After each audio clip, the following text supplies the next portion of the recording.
Basirah terhadap nama dan sifat Allah itu meyakini bahwa Allah Maha mengetahui semua rahasia yang dimiliki oleh manusia. Sak primpon-primponnya sekalipun. Ya. Allah tahu. Hanya Allah itu menutup aib, Bapak-bapak. Maka kalau kemudian rahasia-rahasia kita tidak terbuka itu bukan karena Allah tidak mampu dan tidak sanggup membukanya. Allah memberikan waktu. Dengan cara apa? Dengan cara memberikan waktu, dengan cara aib kita ditutup. Ketika suatu saat aib kita terbuka itu wis semaput Bapak nggih. Na'udzubillah summa na'udzubillah.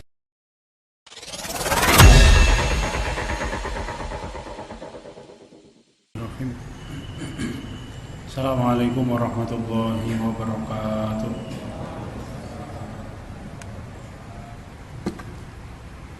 Alhamdulillahirabbil alamin. Innal hamdalillah nahmaduhu wa nasta'inuhu wa nastaghfiruh wa na'udzu billahi min shururi anfusina wa min sayyiati a'malina. May yahdihillahu fala mudilla lahu wa may yudlilhu fala hadiya lahu. Asyhadu an la ilaha illallah wahdahu la syarika lahu wa asyhadu anna Muhammadan 'abduhu wa rasuluhu alladzi la nabiyya wa la rasula ba'dahu. Allahumma shalli ala Muhammadin wa ala ali Muhammad kama shallaita ala Ibrahim wa ala ali Ibrahim wa barik ala Muhammadin wa ala ali Muhammad kama barakta ala Ibrahim wa ala ali Ibrahim innaka Hamidum Majid. A'udzu billahi minasy syaithanir rajim. Ya ayyuhalladzina amanu taqullaha haqqa tuqatih wa la tamutunna illa wa antum muslimun. Alhamdulillahirabbil alamin. Hadirin sekalian, arsyadani wa iyyakum. Segala puji bagi Allah Subhanahu wa taala yang pertama saya wasiatkan untuk diri saya dan hadirin sekalian, marilah kita bertakwa kepada Allah taala dengan segenap takwa. Kita lanjutkan materi kita masih membahas tentang manzilatul basirah, tingkatan yang pertama yaitu al-basirah bi asma wa sifat. Basirah di dalam nama-nama Allah Ta'ala dan sifat-sifat Allah Ta'ala yang suci dan mulia. Bagaimana bentuk seorang manusia yang memiliki basirah di dalam nama dan sifat Allah Subhanahu wa Ta'ala? Ada banyak poin yang disampaikan oleh Imam Ibnul Qayyim rahimahullah. Satu, bentuk pelaksanaan seorang yang memiliki basirah di dalam nama dan sifat-sifatnya Allah, yaitu mensifati Allah Subhanahu wa Ta'ala dan seluruh sifat mulia dan sempurna.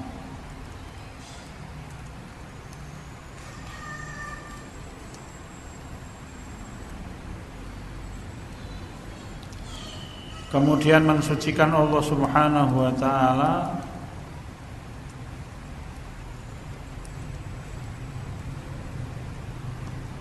dari semua aib dan kekurangan.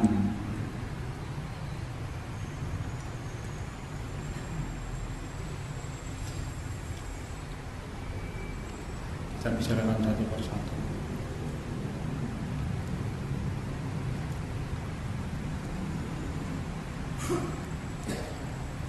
Satu, seorang muslim yang memiliki basirah tentang Allah Ta'ala di dalam sifat dan nama-nama Allah, satu orang itu akan mensifati Allah dengan seluruh sifat mulia dan sempurna. Dari mana kita tahu? Dari sifat-sifat yang Allah tetapkan bagi dirinya melalui ayat-ayat Al-Quran atau ditetapkan oleh Nabi kita Muhammad SAW. Misalkan Allah Ta'ala mensifati dirinya dengan kebijaksanaan. Innallaha alimun hakim. Sesungguhnya Allah itu maha mengetahui dan Allah itu maha bijaksana. Allah Ta'ala mensifati dirinya dengan sifat ilmu dan kebijaksanaan. Bagaimana kita memahami bijaksananya Allah? Maknanya bahwa Allah Ta'ala mengharamkan dirinya untuk berbuat zalim, karena makna hikmah atau kebijaksanaan Allah itu maknanya innallaha harrama ala nafsi dzulma. Sesungguhnya Allah Ta'ala mengharamkan dirinya untuk berbuat zalim kepada makhluknya. Semua ketentuan, semua ketetapan Allah, takdir yang Allah tuliskan di dalam Lauhul Mahfuz, dan semua qadha yang Allah tetapkan bagi seluruh makhluknya, maka tidak ada kezaliman sedikit pun ketika Allah mendatangkan takdir-takdir yang tidak baik bagi sebagian orang atau sebagian makhluknya. Itu maknanya bahwa Allah Ta'ala itu Al-Hakim, Allah Maha Bijaksana. Sedangkan ilmunya Allah, maka Allah Ta'ala melingkupi segala sesuatu di dunia ini dengan ilmunya Allah. Allah itu Al-Alim, maknanya Allah itu ahata bikulli syai'in ilma. Allah melingkupi segala sesuatu ini dengan ilmunya Allah. Allah mengetahui isi perut kita. Kenapa? Karena Allah melingkupi isi perut kita dengan ilmunya Allah. Allah Ta'ala mengetahui apa yang ada di dalam hati manusia. Bukan kemudian Allah menyatu di dalam tubuh kita, tetapi karena Allah Ta'ala melingkupi segala sesuatu di dunia ini dengan ilmunya. Allah menyampaikan a'udzubillahi minasyaitonirrajim wa annallaha qad ahata bikulli syai'in ilma, dan sungguh Allah itu melingkupi segala sesuatu dengan ilmunya Allah. Ini salah satu contoh kita mensifati Allah dengan sifat-sifat mulia dan sempurna. Dasarnya apa? Dasarnya adalah firman Allah Ta'ala atau sabda dalam kanjeng Nabi kita Muhammad SAW. Bagaimana misalkan contoh Rasul kita mensifati Allah Ta'ala. Rasul kita menyampaikan bahwa Allah Ta'ala itu setiap sepertiga malam turun ke langit dunia. Kemudian Allah Ta'ala menyampaikan, siapapun orang yang meminta kepadaku, aku kabulkan. Siapapun meminta orang yang meminta ampunan kepadaku, aku ampuni dosa-dosanya. Maka kita kaum muslimin kemudian mensifati Allah dengan nuzul, turun. Kemana? Ke langit dunia setiap sepertiga malam. Masalah piye carane Allah Ta'ala turun itu urusannya Allah, bukan urusan kita. Kita tidak diberi kemampuan ilmu oleh Allah untuk menetapkan itu semuanya. Okay? Hanya Allah Ta'ala yang tahu, dan jangan pernah menyerupakan turunnya Allah dengan turunnya makhluk. Sebagaimana tidak boleh kita mengukur sepertiga malam itu dengan hitungan dunia, okay? Karena kalau kita menghitung dengan hitungan dunia, ya akal kita ora iso cepet. Karena di setiap waktu ada sepertiga malam. Sepertiga malamnya kita, sepertiga malamnya orang yang tinggal di Jawa Barat, sepertiga malamnya orang yang tinggal di Riau, sepertiga malamnya orang yang tinggal di Malaysia, sepertiga malamnya orang yang tinggal di Thailand Selatan, sepertiga malamnya orang yang tinggal di mana Bangladesh dan lain-lain, itu berbeda-beda. Maka kita tugasnya adalah mengimani bahwa Allah Ta'ala setiap sepertiga malam turun ke langit dunia. Piye caranya Allah Ta'ala yang lebih tahu. Maka kalau Imam Malik rahimahullah menyampaikan tentang salah satu di antara sifatnya Allah, ya istiwa misalkan. Allah itu beristiwa di atas arsy-Nya. Maka belum menyampaikan al-istiwa'u ma'lumun. Istiwanya Allah di atas arsy-Nya Allah itu diketahui oleh kaum muslimin. Kenapa? Karena Allah menyampaikan di dalam Quran bahwa Allah itu beristiwa. Wa kaifiyatuhu majhulun, tentang piye caranya Allah istiwa itu kita tidak tahu. Dan kita tidak diberi beban oleh Allah Ta'ala untuk tahu bagaimana caranya Allah istiwa. Tidak ada ayat, tidak ada hadis yang memerintahkan kita, wahai orang-orang yang beriman, carilah tahu bagaimana Tuhan kalian istiwa, itu tidak ada. Tetapi kita diperintahkan oleh Allah untuk mengimani bahwa Allah beristiwa di atas arsy-Nya. Tsumma stawa 'alal arsy. Allah memberitahukan kepada kita kemudian Allah beristiwa di atas arsy. Wa kaifiyatuhu majhul. Wal imanu bihi wajibun, dan beriman tentang istiwanya Allah atau beriman bahwa Allah Ta'ala turun ke langit dunia sepertiga malam itu wajib. Karena disampaikan oleh Rasul kita Muhammad SAW. Wasu'alu bi bid'atun, dan menanyakan piye carane Allah istiwa atau bagaimana caranya Allah turun ke langit dunia itu bid'ah itu. itu akan menyibukkan kita dengan satu urusan yang tidak akan menambah keimanan kita, akan membuang-buang waktu kita. Ini yang pertama. Yang kedua, dan membersihkan Allah Subhanahu wa taala dari segala macam aib atau sifat-sifat kurang apapun. Jadi orang-orang yang beriman mensifati Allah dengan sifat kemuliaan, dan puncak kemuliaan hanya milik Allah taala. Berbeda dengan orang-orang Yahudi. Misalkan orang-orang Yahudi menyampaikan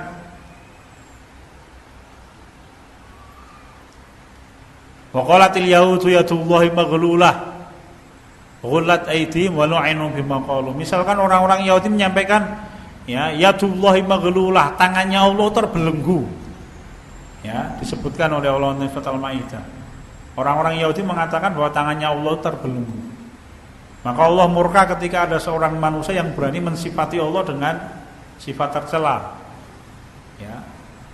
Atau misalkan di dalam kitab sucinya orang lain menyebutkan bahwa Allah Subhanahu wa taala itu pernah bertemu dengan Nabi Sulaiman, kemudian berkelahi dengan Nabi Sulaiman, lalu Allah taala kalah misalkan. Maha suci Allah Subhanahu wa taala.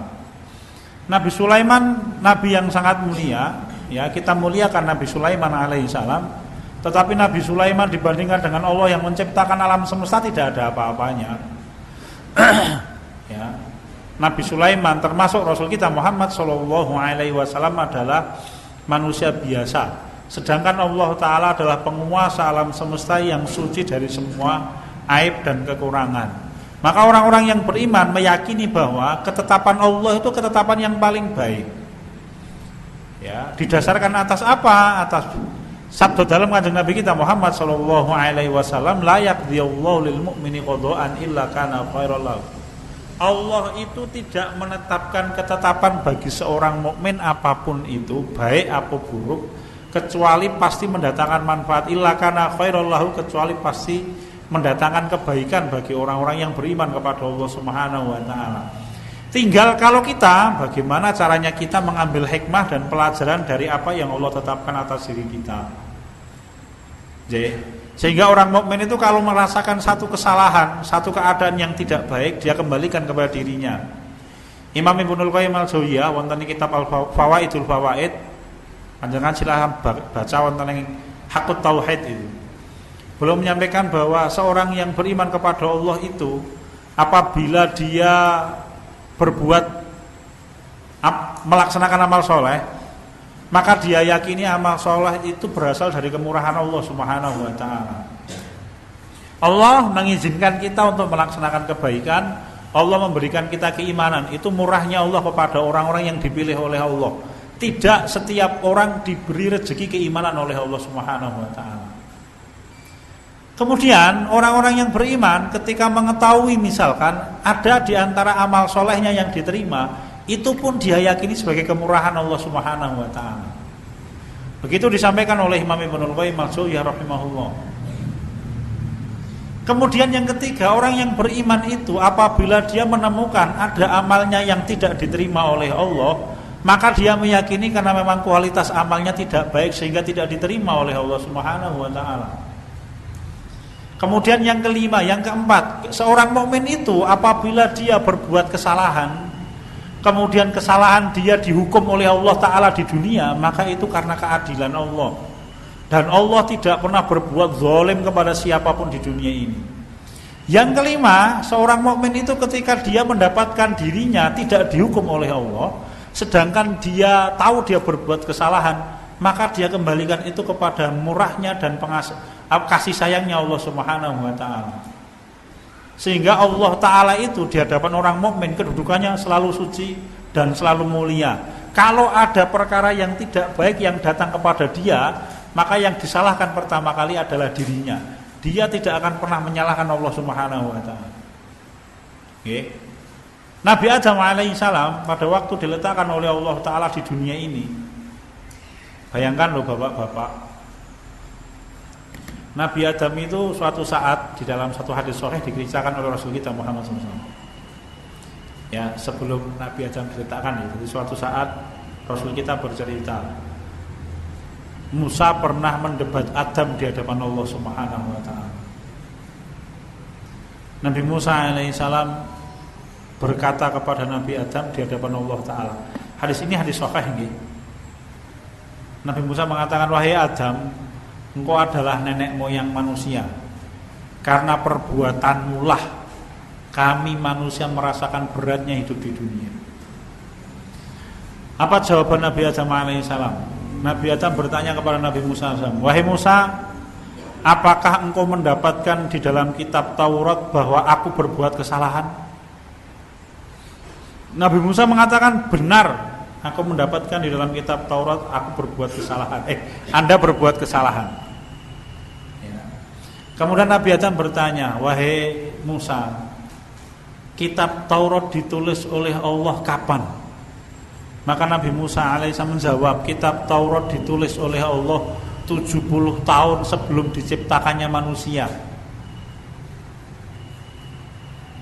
Maka Nabi Adam alaihissalam menyatakan kepada Nabi Musa, wahai Musa, bagaimana mungkin aku bisa menghindari satu ketetapan yang telah Allah tuliskan untukku 70 tahun sebelum aku diciptakan oleh Allah Subhanahu wa taala. Nabi Adam alaihissalam, tetapi Nabi Adam alaihissalam ketika berbuat kesalahan, dan kesalahan itu dilakukan betul oleh Nabi Adam. Lalu Nabi Adam diletakkan oleh Allah Ta'ala di dunia ini. Apa yang dikerjakan Nabi Adam? Beliau berzikir, Rabbana dzalamna anfusana wa illam taghfir lana wa tarhamna lanakunanna minal khasirin. 400 tahun Bapak Ibu. Nggih, simbah kita ini. Jadi selama 400 tahun beliau tinggal di muka bumi ini, setiap saat beliau berdoa, Rabbana dzalamna anfusana, wahai Allah, aku telah mendolimi diriku. Fa illam taghfir lana, kalau engkau tidak mengampuni dosaku. Wa tarhamna, kalau engkau tidak menyayangiku. Lanakunanna minal khasirin, maka sungguh aku termasuk orang-orang yang merugi. Nabi Adam ketika tinggal di dunia ini tidak pernah sekalipun menyalahkan Allah Subhanahu wa taala. Meskipun Nabi Adam tahu bahwa beliau berbuat salah itu ditetapkan oleh Allah Ta'ala sebelum Nabi Adam berbuat kesalahan. Ya hadirin sekalian, asadani Allah wa iyyakum. Dan itu yang dikerjakan Nabi Adam alaihissalam. Nabi Adam tahu kok itu. Ya. Demikian pula Nabiullah Yunus alaihissalam. Pada waktu beliau ditelan oleh ikan, ya, belum merasakan beratnya ada di dalam perut ikan. Apa yang diucapkan oleh Nabi Yunus alaihissalam? La ilaha illa anta subhanaka wa subhanaka inni kuntu minadh dhalimin. Ya. Jadi seorang mukmin itu akan mensucikan Allah Ta'ala dari segala macam aib, apapun itu. Tidak akan pernah, ora bakal seorang yang beriman kepada Allah dengan iman yang benar itu meletakkan kesalahan ada pada Allah Ta'ala. Ora mungkin. Ya. Nek bahasane wong Jawa tangeh lamun, Mas. Ndak akan itu. Yang ketiga, wa wal hayyu la yamutu qayyumun la yanamu. Orang-orang mukmin meyakini bahwa Allah Ta'ala itu Maha hidup,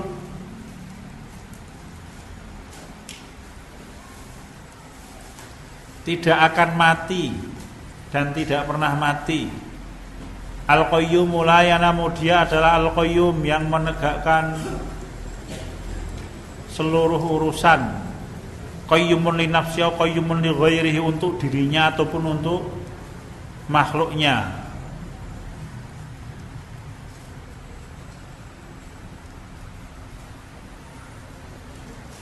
Yang ketiga, Imam Ibnul Qayyim al-Jauziyah rahimahullah menyampaikan orang-orang yang beriman kemudian dia memiliki basirah bahwa Allah Ta'ala itu hidup dan tidak akan pernah mati. Siapa yang mati? Yang mati itu makhluknya. Ya. Pada waktu Fir'aun mengatakan qala ana rabbukumul a'la, aku adalah Tuhanmu yang paling tinggi, fa akhazahu Allahu nakalal akhirati wal ula, maka Allah menetapkan hukuman untuk Fir'aun. Dan bapak-bapak, hukumannya Fir'aun datang kapan? Setelah 40 tahun. Jadi kalau ada orang berbuat dosa diberi tangguh oleh Allah nganti 20 tahun orang mati-mati, itu jangan menganggap dia tidak akan mati ya. Fir'aun itu diberi tangguh oleh Allah 40 tahun. Sedangkan umatnya Nabi Nuh alaihi salam itu diberi tangguh oleh Allah berapa? 950 tahun. Jadi misalkan ada orang yang berbuat dosa nganti 40 tahun, 80 tahun kok dia tidak dihukum oleh Allah secara fisik, jangan serta-merta mengatakan Allah tidak ada nggih. Siloko itu. Kenapa? Sebenarnya mari kula matur, karena umatnya Nabi Nuh itu diberi tangguh oleh Allah 950 tahun. Raja Namrud dengan segala macam kekafirannya itu diberi waktu oleh Allah 400 tahun. Setelah 400 tahun Allah menganggap cukup, dibinasakan oleh Allah Subhanahu wa taala.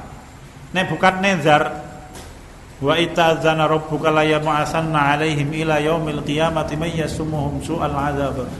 Raja yang oleh Allah taala diciptakan untuk menghukum Bani Israel. Karena Bani Israel membunuh 400 nabi. Allah menciptakan raja khusus untuk menghukum Bani Israel. Dan Nebukadnezar ini yang meratakan dengan tanah Palestina, yang kisahnya disebut oleh Allah taala wonten ing surat Al-Baqarah 259. Aw kalladzi marra 'ala qaryati wa hiya khawiyatun 'ala 'urushiha anna yuhyi hadhihi Allahu ba'da mautiha fa amatahu Allahu mi'ata 'amin tsumma ba'atsah. Kisahnya Nabi Uzair. Apakah engkau tidak melihat seorang laki-laki yang memasuki satu negeri? Dia temukan negeri itu seluruh bangunannya rata dengan tanah. Semua penduduknya mati, meskipun tidak semuanya nggih, rata dengan tanah. Kemudian banyak sekali penduduknya yang mati. Lalu lelaki itu bertanya, bagaimana mungkin Allah bisa membangkitkan orang yang mati hidup kembali? Fa amatahu Allahu mi'ata 'amin tsumma ba'atsa. Maka Allah matikan lelaki itu 100 tahun lalu dibangkitkan. Siapa orang itu? Nabi Uzair. Negeri yang diratakan oleh Allah dengan tanah itu siapa? Bani Israel, Palestina. Kenapa? Karena hukuman Allah akibat mereka membunuh para nabi. Lalu Allah datangkan seorang raja yang kejam yang berasal dari Babilonia, namanya Nebukadnezar. Kalau para ulama ahlu tarikh menyebutnya Bukhtansir. Nebukadnezar. Imam Ibnu Katsir rahimahullah itu menyampaikan Nebukadnezar jadi raja pinten Mas? 700 tahun. Dengan semua kekejaman dan dengan semua kekafirannya, Allah ciptakan raja namanya Nebukadnezar yang berkuasa 700 tahun. Kenapa? Karena Allah ciptakan makhluk ini untuk menghukum Bani Israel atas kekejamannya terhadap para nabi. Sampai dikisahkan oleh Imam Ibnul Qayyim al-Jauziyah, wonten ing kitab Al-Jawabul Kafi liman sa'ala an dawa isafi, itu terjadi tanya jawab antara Nebukadnezar dengan seorang nabi di antara nabi-nabi Bani Israel, namanya Nabi Daniel alaihissalam. Nabi Daniel ini nabi yang ketika kaum muslimin melakukan Palestina, jenazahnya ditemukan oleh kaum muslimin, kitab sucinya ditemukan oleh kaum muslimin, kemudian jenazahnya oleh para sahabat dikuburkan dengan cara Islam, lalu kemudian kitab sucinya dibawa menuju Umar bin Khattab radhiyallahu anhu. Jadi Nabi Daniel itu ditanya oleh Nebukadnezar, wahai Daniel, bagaimana mungkin orang-orang soleh seperti kalian itu bisa dikalahkan oleh penjahat seperti aku? Itu pertanyaannya Nabi Daniel, Nebukadnezar kepada Nabi Daniel alaihissalam. Disebutkan kisahnya ini di dalam kitab Al-Jawabul Kafi liman sa'ala an dawa isafi oleh Imam Ibnul Qayyim al-Jauziyah. Maka Nabi Daniel alaihissalam menjawab, semua itu disebabkan karena kami bermaksiat kepada Allah seperti maksiatmu kepada Allah. Maka Allah Ta'ala mengirimkan engkau untuk menghukum kami karena maksiat kami kepada Allah Ta'ala. Akhirnya Nebukadnezar mati, ya mati di dalam kekafirannya. Setelah diberi waktu oleh Allah berapa? 700 tahun Bapak. Ya, 700 tahun itu tidak hanya 2 periode. Kalau misalkan 5 tahun sekali ganti nih, ping piro periodenya Bapak? Mati tumek ling hitung. Ya, tidak hanya 2-3 kali. Itu bisa 150, bisa 200 periode itu Bapak-bapak. Ya, mungkin Allahu a'lam ya. Ya mungkin sekitar 170 periode atau berapa lah. Dan akhirnya diberikan oleh Allah Ta'ala ketika waktunya habis, sudah dicabut oleh Allah, selesai. Sehingga kula panjenengan sami harus berhati-hati. Apabila kita bermaksiat kepada Allah, kemudian kok Allah tidak mendatangkan apa saja hukuman kepada kita, ngatos-atos. Karena bisa jadi kita itu masih diberi tenggat waktu oleh Allah. Kalau tenggat waktunya habis, entek bapak-bapak. Ya, seorang perempuan cantik, saya lihat berita 2 pekan yang lalu, wahyu, nggih, wahyu tenanan. Lemati pe numpak motor ketiban cagak listrik, belar ya wis toh. Berarti waktu yang diberikan oleh Allah Ta'ala habis. Sehingga ketika dia pulang dari bepergian naik sepeda motor, kentepan cagak listrik dan kentepan cagak ono fotone, Mak. Ya, Allah menganggap waktunya sudah cukup. Ya, maka berhati-hati hadirin sekalian, wasadani Allah. La yamutu, dan Allah tidak akan mati. Maha suci Allah Subhanahu wa Ta'ala. Allah tidak akan mati. Maka Allah mengharamkan manusia untuk mensifati Allah dengan anak. Allah menyampaikan qul huwallahu ahad Allahus samad lam yalid wa lam yulad wa lam yakul lahu kufuwan ahad. Ya, Allah Ta'ala melaknat orang yang menganggap bahwa Allah itu satu di antara yang 3. Laqad kafarul ladzina qalu innallaha salisu salasa, wa tanin surat Al-Maidah ayat 73. Kenapa hadirin? Karena ketika seorang manusia mensifati Allah dengan sifat Maha Suci Allah, Allah punya anak, maka secara tidak langsung dia telah mensifati Allah itu akan segera mati. Maha Suci Allah. Sedangkan Allah itu Maha hidup. Allah tidak akan pernah mati. Maka Allah tidak butuh anak. Allah tidak butuh diperanakkan oleh siapapun. Kenapa? Karena Allah Ta'ala wal awwal wal akhir. Allah itu yang paling awal dan paling akhir.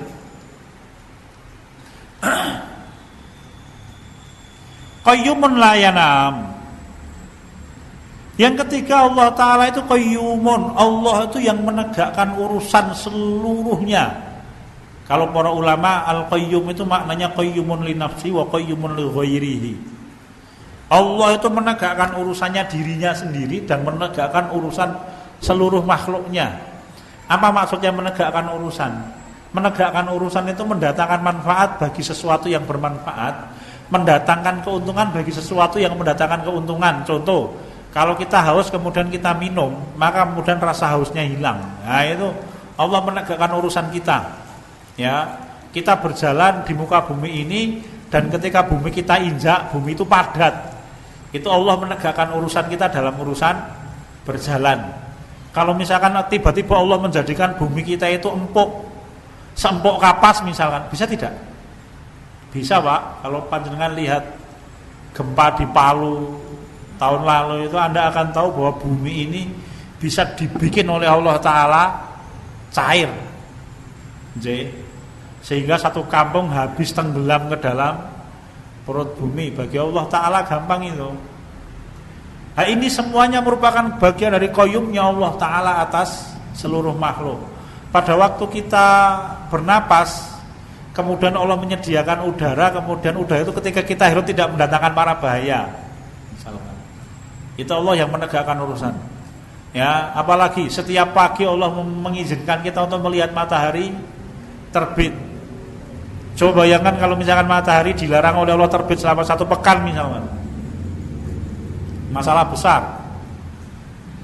Ya hadirin sekalian, Allah menciptakan bumi tempat tinggal kita bulat, sehingga kita bisa melihat timbul tenggelamnya matahari. Saya termasuk orang yang sangat sedih ketika ada sekelompok kaum muslimin yang masih memperbincangkan bumi itu bulat atau datar gitu. Oh ya Allah, kaya ngono kaya dibicarakan to ya Mas. Ya, kalau kita apa toh buktinya kalau bumi itu bulat? Ya, kita setiap hari melihat timbul dan tenggelamnya matahari. Itu bukti kalau bumi kita bulat, Bapak. Kalau bumi itu datar, jenengan tidak akan bisa melihat matahari berputar begini. Kalau bumi itu datar, matahari itu ngene iki baru terus ngene iki. Dan tidak ada tenggelamnya matahari itu. kalau bumi kita datar. Kalau Allah menyampaikan di dalam Quran bahwa Allah menghamparkan bumi, itu maksudnya kita rasakan itu bumi terhampar. Coba bayangkan kalau Allah tidak mengizinkan kita untuk merasakan bumi terhampar, kita merasakan bumi itu bulat. Kalau ra iso ngadeg awake dhewe. Ya, begitu. Tidak usah dipanjang-panjangkan nggih. Lah, mumpet awake dhewe. Pon, yang keempat maknanya salah satu bagian dari basirah kepada Allah itu alimun, memahami bahwa Allah itu alimun la yakhfa alaihi misqala dzarratin fis samawati wala fil ard.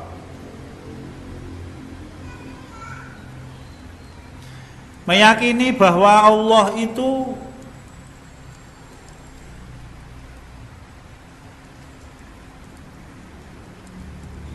Maha mengetahui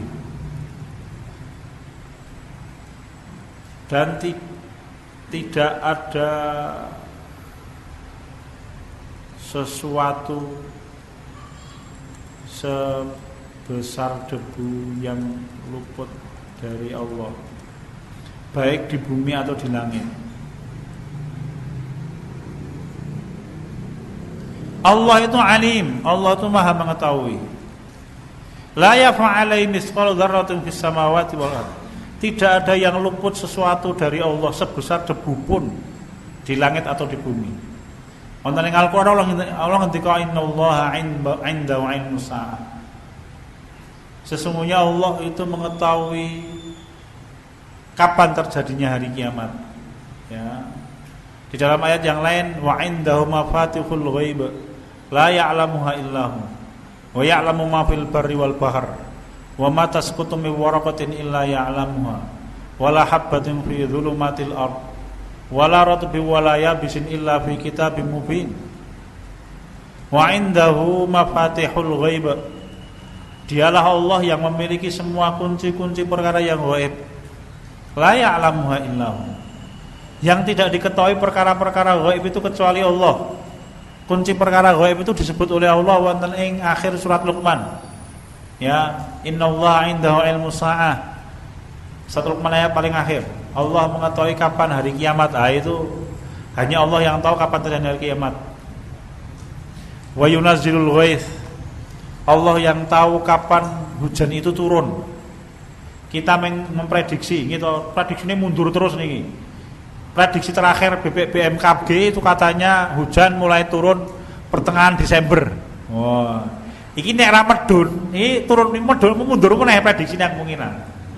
Ya, saya baca paling akhir itu prediksinya katanya musim hujan akan mulai datang pertengahan Desember. Ampun kaget nggih Pak, nanti 3 tahun sebelum kedatangan Dajjal Allah akan menahan sepertiga hujan. 2 tahun sebelum kedatangan Dajjal Allah akan menahan setengah air hujan. 1 tahun sebelum kedatangan Dajjal Allah akan menahan seluruh air hujan dari muka bumi ini, sehingga tidak ada binatang dan tumbuhan yang bisa hidup. Niki ming pemanasan Pak. Pemanasan itu nek panjenengan kepengin latihan bal-balan, maka biasanya mubeng-mubeng lapangan itu pemanasan. Nanti lakonnya akan datang kapan? Ketika datangnya Dajjal nanti. Maka silahkan bersiap-siap. Kapan? Saya juga tidak tahu. Jangan tanyakan kepada saya. Aku yo ora ngerti. Wa yunazzilul ghaits wa ya'lamu ma fil arham. Allah yang tahu apa yang Allah tetapkan di dalam rahim seorang wanita, anak laki-laki ataukah perempuan. Manusia hanya bisa mengira-ira. Oh, setelah usia 3 bulan baru diketahui anak elenang. Ya. Tapi sebelum itu tidak bisa. Wa mata dari nafsu madza taksibu ghadan. Kunci perkara yang gaib yang lain itu manusia tidak tahu apa yang akan terjadi besok. Berapa menit Mas?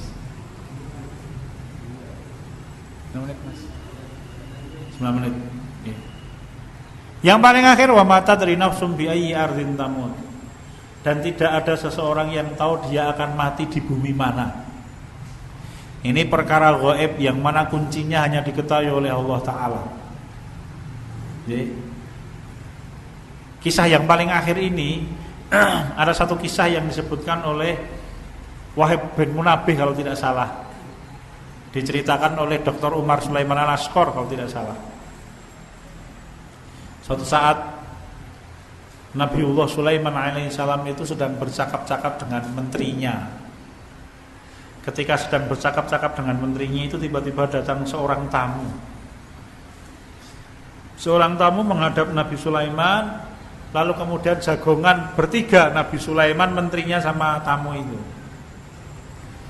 Anehnya sepanjang jagongan dengan Nabi Sulaiman, tamu itu tidak pernah kedep matane, itu memandang menterinya terus menerus, sehingga menterinya ketakutan. Kemudian tamu itu minta izin pergi. Begitu tamu itu pergi, maka Nabi Sulaiman alaihissalam bertanya kepada menterinya, wahai menteriku, tahukah engkau siapa tamu yang menghadap kepadaku tadi? Maka menterinya mengatakan, saya tidak tahu wahai Nabiullah, Allah dan Rasulnya yang lebih tahu. Saya takut karena tadi sepanjang jagongan kok dia memandang saya tidak berkedep. Jagongan dengan Nabi Sulaiman, tetapi pandangan matanya itu diarahkan kepada menterinya ini. Ora kedep-kedep, ketakutan menterinya. Maka Nabi Sulaiman mengatakan, ketahuilah wahai menteriku, lelaki itu adalah malaikat maut. Begitu dikatakan lelaki itu adalah malaikat maut, maka menterinya Nabi Sulaiman itu ketakutan. Lalu minta agar dia dibawa pergi jauh. Maka oleh Nabi Sulaiman dengan mukjizatnya, dia panggilkan angin, kemudian diperintahkan agar menterinya ini dibawa ke negeri India. Waduh, pakai angin itu. Set langsung ke kono, Bapak. Tidak lama kemudian, beberapa menit kemudian, malaikat maut itu datang menghadap kepada Nabi Sulaiman alaihissalam. Lalu dia menyampaikan, wahai Sulaiman, aku menemukan keanehan. Ketika aku silaturahim ke tempatmu, aku diperintahkan oleh Allah Ta'ala untuk mencabut nyawa menterimu. Allah memerintahkan aku untuk mencabut nyawa menterimu. Itu neng India kono. Tetapi anehnya kok aku ketemu menterimu itu di hadapanmu. Maka sepanjang aku bercakap-cakap dengan kamu, aku melihat dia tanpa berkedep. Tetapi wahai Sulaiman, anehnya ketika aku pergi ke India, menteriku selingkuh neng kono, tak cabut nyawane. Ya. Begitu hadirin sekalian, nasadani Allah wa iyyakum. Wa ma tadri nafsum bi ayyi ardin tamut. Kita tidak tahu di bumi mana kita akan mati. Maka 5 perkara itu yang mengetahui siapa? Ya Allah Subhanahu wa taala. J. Wa indahu mafatihul ghaibi la ya'lamu illahu wa ya'lamu ma fil arham. Ya.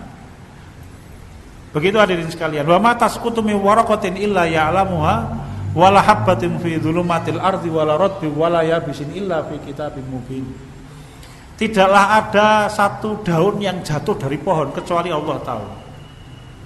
Tidak ada barang yang basah atau yang kering di ujung dunia ini kecuali pasti Allah Subhanahu wa taala tahu. Itulah Allah Subhanahu wa taala. Untuk seorang yang beriman kepada Allah, maka ini adalah jaminan bahwa seluruh permasalahan kita itu diketahui oleh Allah. Sehingga orang-orang yang beriman tidak khawatir. Apabila dia bertemu dengan masalah yang berat, maka dia kembalikan seluruh urusannya kepada Allah Subhanahu wa taala, sehingga kemudian Allah taala yang menyelesaikan. Masih ada waktu? 5 menit? Oh, okay, kita bicarakan. Yang kelima, basirah di dalam sifat dan nama-nama Allah adalah memahami bahwa Allah itu raqiban ala dhamairihi. Meyakini dan memahami bahwa Allah itu memperhatikan dengan seksama seluruh apa yang ada di dalam batin manusia. Tidak ada yang luput. Jadi hadirin sekalian, gerakan-gerakan hati kita itu Allah Ta'ala mengetahui. Allah menyebutkan di dalam Al-Quran, innahu alimun bidzatis sudur. Allah mengetahui semua yang tersimpan di dalam hati manusia. Ketika seorang mendustakan Allah Ta'ala, ya dia simpan kedustaannya di dalam hati. Secara fisik ora ketok. Contohnya sinten Abdullah bin Ubay, tokoh kemunafikan itu secara zahir ya iya pokoknya kaya wong paling soleh zahirnya. Tetapi Allah tahu persis bahwa Abdullah bin Ubay itu hatinya sangat mendustakan ajaran Islam. Ya, Maka ketika Abdullah bin Ubay mati, Allah mengingatkan Rasul, wala tusolli ala ahadin minhum mata abada. Ojo pisan-pisan tok salatke wahai Muhammad kalau mereka mati. Kata Allah Ta'ala kepada Rasul kita Muhammad SAW. Kenapa? Karena Allah tahu bahwa orang itu secara zahir ketoke wong Islam, tapi hatinya sangat benci kepada ajaran Islam. Jadi Allah tahu apa yang tersimpan di dalam hati seluruh manusia. Hanya kita kaum muslimin diperintahkan oleh Allah untuk menilai zahirnya, bukan menilai hati, karena hati itu milik Allah. Sahabat Usamah bin Zaid radhiyallahu anhu ketika suatu saat berperang kemudian ketemu dengan seorang lelaki, dioyak oleh beliau, ketika akan kecekel ngucap asyhadu alla ilaha illallah, tusuk aro Usamah bin Zaid. Begitu pulang ke Madinah, Rasul kita dengar, marah Rasul kita.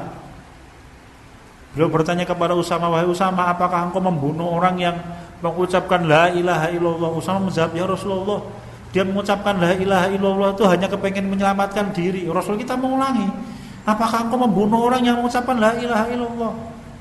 Di dalam riwayat yang lain sampai Rasul kita menyampaikan, kenapa kok tidak sekalian engkau bedah dadane, kemudian engkau cari tahu apakah dia masuk Islam terpaksa atau tidak? Kata-kata Rasul kita kepada Usamah bin Zaid. Sampai Usamah itu menyampaikan, wah sekiranya kalau saya waktu itu belum masuk Islam gitu. Kenapa? Karena Rasul kita marah besar. Apa maknanya? Maknanya bahwa kaum muslimin itu hanya diperintahkan untuk menilai zahir. Batin itu urusan dia dengan Allah. Kalau dia mencintai Allah, dia besok di hari kiamat akan dikumpulkan bersama dengan orang-orang yang mencintai Allah. Tetapi kalau dia tidak cinta kepada Allah, maka dia besok di hari kiamat dia akan dikumpulkan dengan orang-orang yang membenci Allah Subhanahu wa taala. Orang mungkin luput.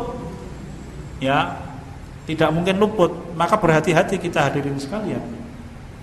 Yang kelima, raqiban ala dhamairihi. Yang kelima, yang keenam, aliman bi asrarihim. Allah meyakini basirah terhadap nama dan sifat Allah itu meyakini bahwa Allah Maha mengetahui semua rahasia yang dimiliki oleh manusia. Sak primpon-primponnya sekalipun. Ya. Allah tahu. Hanya Allah itu menutup aib Bapak-bapak. Maka kalau kemudian rahasia-rahasia kita tidak terbuka, itu bukan karena Allah tidak mampu dan tidak sanggup membukanya. Allah memberikan waktu. Dengan cara apa? Dengan cara memberikan waktu, dengan cara aib kita ditutup. Ketika suatu saat aib kita terbuka, itu wis semaput Bapak-bapak nggih. Na'udzubillah summa na'udzubillah. Sekian dan demikian bisa kita laksanakan karena masih banyak poinnya ini. Sekian dan demikian apa yang bisa kita bicarakan. Kalau ada perkataan yang tidak berkenan, saya mohon maaf sebesar-besarnya. Alhamdulillahirabbil alamin. Saya kembalikan kepada pembawa acara. Assalamualaikum warahmatullahi wabarakatuh.